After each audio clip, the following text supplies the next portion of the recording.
So again, my name is Alia Karim, and I'm going to present today on a campaign called the Fight for 15 in Fairness. And this is a campaign that is a very live issue, and we've heard a lot of news, some unfortunate news this week that I'm going to talk about. And I'm a student organizer in this campaign. I've been in the campaign for about 3 years. So, I'm very much going to talk about like the personal experience I've had in it, and some of the activists that I've met, and basically what we've done on the ground in order to get this campaign going, and some of the challenges that we've had. So there is a growing concern in Ontario that it's very hard to secure full-time permanent jobs. Only 60% of workers in the Greater Toronto, Hamilton area say that they have secure, stable jobs. This research is from a few years ago, so I can only imagine that the situation of precarious work in Ontario has gotten a lot of worse. So 675,000 minimum wage workers and 1.7 million workers are earning less than $15 an hour. Of course, like over the decades, we've seen that these numbers have increased, and we find in the area of Southern Ontario and very much in the Toronto area that there are many immigrants, refugees, and people of color who are facing the most precarious work. So we are very aware of that, and I would say that a lot of people are, very tired of, we're frustrated that precarious work is very much on the rise. There's a lot of contract, part-time, casual work. Even in the university and college sector, we're finding that there's so many people. I mean, as a young scholar, I'm not that hopeful about the future because our schools rely a lot on contract work, and there's definitely an over-representation of workers of color, and we're very aware of that in the city of Toronto, where I am. We also find that precarious work can be dangerous and even life-threatening. So what you see here is a photo of a worker. Her name was Amina Diaby. She's 23 years old and from Guinea, and she was working in that factory there. Is called Fiera Foods. It's an industrial bakery in the Toronto area, and what happened to her, basically, she was a temporary agency worker. And so she was hired just to work here for, a limited amount of time. In this factory, there isn't a lot of training. And what happened to her is that her hijab got stuck in the machinery when she was, on an assembly line, and she was killed because of it. Her workers didn't know where the emergency stop buttons were on the machines. So, it resulted in her death. And clearly, these employers did not accommodate her, and we do find in the Toronto area that visible Muslims are, they do not have accommodation in their jobs. I'm at York University, and we have found that in food services, there's many workers who are from South Asia, from the Caribbean, from the Philippines, and they feel targeted because they may be visibly Muslim and wear hijab, and they find that their employers, tend to divide them based on racial groups or religious beliefs. So this is a real problem, and I've been trying to think of how can these workers, often who are not unionized, how can we organize them and get them involved in labor campaigns, because a lot of these workers are very, very scared. And even when something like this happens, a journalist from the Toronto Star went undercover at this factory and did an investigation. It's really hard to hold employers accountable for their crimes, basically. So in this campaign, I've been asking a lot of questions, and so have my fellow activists in it. We've been asking, how do we rebuild working class power, and especially how do we build the power of racialized people of color and women in the campaign to lead labor campaigns? How do we build a united front, and specifically within that, we're asking, how do we unite unionized and non-unionized workers, because often we don't work together or see each other as separate. And like I said before, it's very hard for people who are not in unions to get involved in labor campaigns. And what are some new ways of doing campaign and outreach work? We've been asking that a lot. Over the years in Ontario, there have been campaigns to raise the minimum wage, but what we found is that a lot of these are showing the main political parties, and this was a few years ago in 2014, I believe. A lot of them are not raising people's expectations and, trying to aim for a high minimum wage. They've come, pretty low. And the conservatives, like that's in blue, they often want to freeze minimum wage, or they don't, even have any aspirations to increase it. And I'll talk about that more later. So we've been frustrated with our main political parties and what they're proposing to workers, or the lack thereof. So in the past, in 2007, activists mainly in Toronto pushed for a $10 minimum wage. Later, a campaign called Fair Wages Now demanded $14 minimum wage in 2013. So they were, making these materials, for example. And at that point, they organized a lot around the Workers' Action Center, and that's where I organize and meet other labor activists. So they've been pretty successful with the $14 Fair Wages Now campaign. They only won a small increase, so it was about 75 cents, but they won what's called indexation to inflation. So we found before that the minimum wage had been frozen for a long time, and especially in the 1990s, but they were able to get it moving, right? So every year the minimum wage was increasing, not by a lot, but it was holding its value. So that was a really important win. But they also won. They put pressure on the government to do what was called the Changing Workplaces Review. So it was a full-scale review of labor law in Ontario, and they hadn't done a review in about over 20 years. So this was a really, really big deal, and allowed these activists to rethink, their demands and what they wanted out of the government. Our goal has always been to pressure them to make legislative reforms. So they had the opportunity, because of this review, to think what exactly do we want in terms of let's look at all the employment standards and how we can improve things from scheduling to benefits. So they really did their own review themselves and had a lot of consultations involving unions, but specifically these non-unionized workers who tend to organize through the Workers' Action Center. So the Changing Workplaces Review started in February 2015. It took over a year. There were a lot of consultations. 12 sessions were held across Ontario, 200 presentations, and the government received over 300 written submissions to this.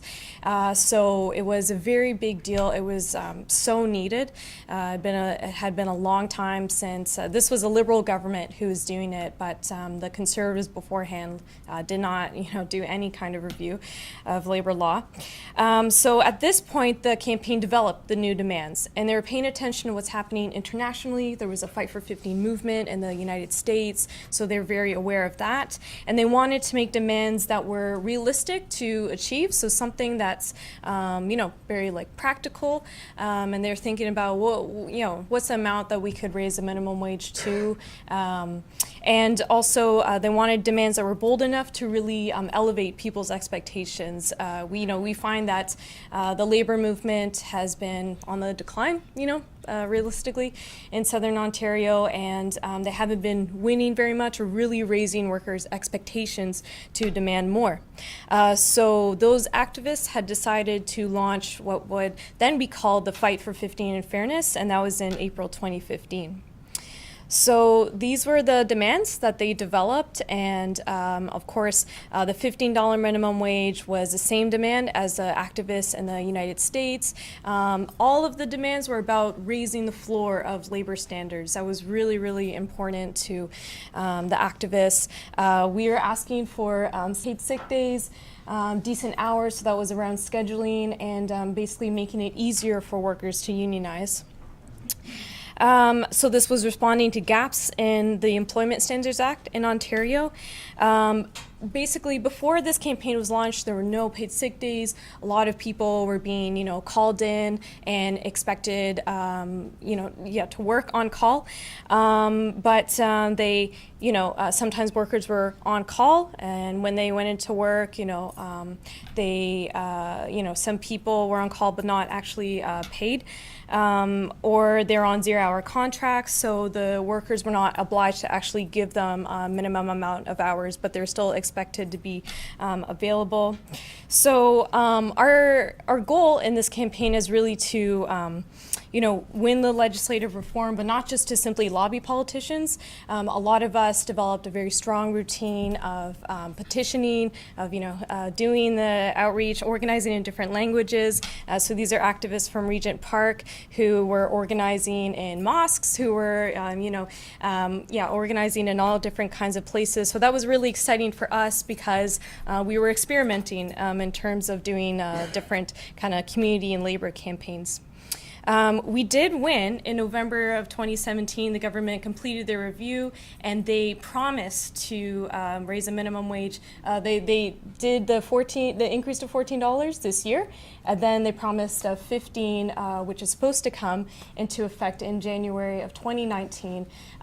They made a whole bunch of other changes that are actually in the materials, and they did provide 2 paid sick days, emergency leave for workers, very good improvements in terms of scheduling, so we were really glad about this, but all along the way we have had a lot of opposition. This is made by a friend. Basically, this is a joke, by the way, it's not serious, but there was a real campaign called Keep Ontario Working, and that was done by the Ontario Chamber of Commerce, so that's a big business lobby group. And during the time that we were talking about raising minimum wage, there were just a lot of things that the negative criticisms from the Chamber of Commerce and even from the Conservatives and a whole bunch of businesses, basically. So they're saying this is too fast, too soon, because there's an increase from basically $11.60 to $14 this year. So this is way too fast. It's going to lead to some kind of economic depression. We just can't handle this. Restaurants are saying we're going to go out of business by by January, right? So there was a lot of kind of hysteria over it.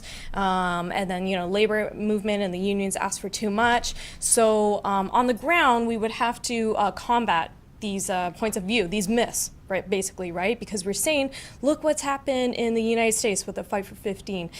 Even now, look what's happening in Alberta. They raised their minimum wage to $15, and then talk about the benefits of raising minimum wage. That when low-wage workers have more money, they're able to put their dollars back into local economies.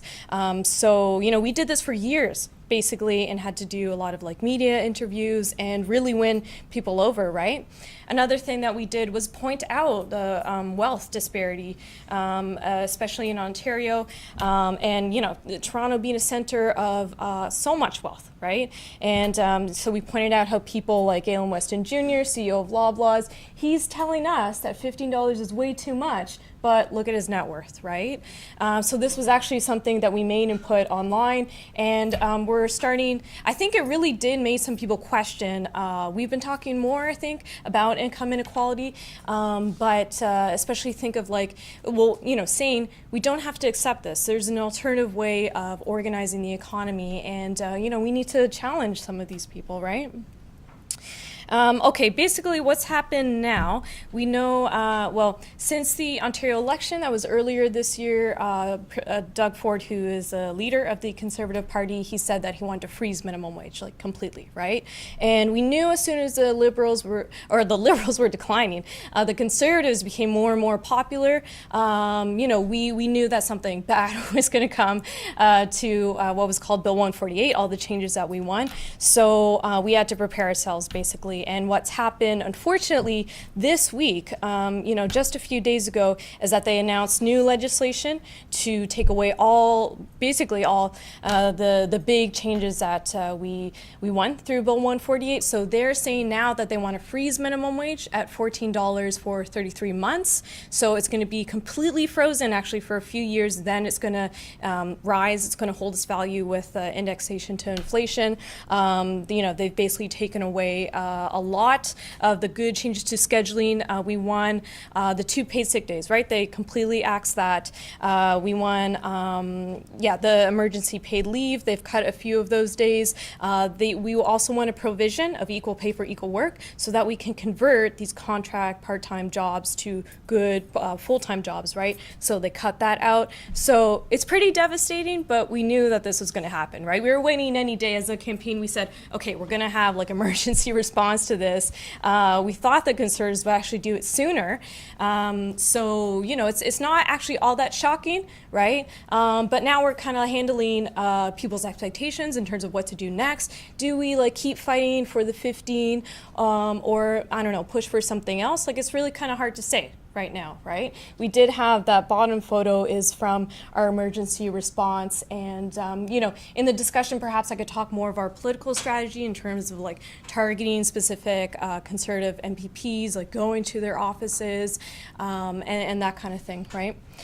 So I'll end there. You know, basically it's been a wild ride for the last few years, and you know, we've had a lot of ups and downs. Last year was really great because we actually could not believe that we actually won the promise of a $15 minimum wage. I'd say it's not entirely hopeless. We found during the provincial election a lot of supporters of Doug Ford, when we told them that he wants to freeze minimum wage, like they were pretty shocked, right? He was promising a tax cut and said, oh, this is going to be better for workers, right? And we said, absolutely not. When we did the calculation, you know, the $15 minimum wage would have given people more money, right? So a lot of people actually said they changed their mind, you know, that maybe they were like very loyal, you know, conservative supporters. So there's a lot of things happening all at once, but definitely in the discussion, if you'd like to ask more of the political strategy, because I didn't have time for that, I would love to talk about that. Thank you.